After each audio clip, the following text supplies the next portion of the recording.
Hi, everybody. It's Ari Matsky-Bridger here. Now, first of all, I would just like to thank Operation Uplift. Today, I'm talking about my mental health experiences. So here we go. During my freshman and sophomore years of high school, I was diagnosed with something called cyclical vomiting syndrome. And it wasn't just like being sick for a few days. It completely took over my life.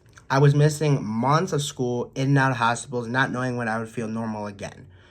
And mentally, that was one of the hardest parts. While everyone else was living their lives, going to school, hanging out, just being normal, I felt stuck. And I started losing touch with friends, routines, and honestly, I lost myself. You start overthinking. You feel alone. You feel like no one understands what you're going through.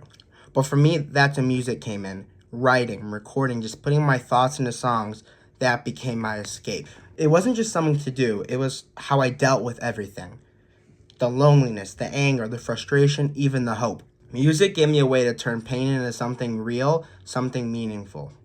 And I think that's one of the biggest things I've ever learned. You need an outlet or a passion. It doesn't have to be music. It could be sports, art, journaling, working out, anything that lets you release what you're holding in. Another thing I learned is you're not behind. You're just on your own path. I used to feel like I was missing out on everything, like I was falling behind everyone else my age. But looking back, those moments built me who I am now. Stronger, more focused, more real. And the last thing is, be honest with yourself. You don't have to pretend everything is okay when it's not. Thank you for Operation Uplift for having me on this podcast.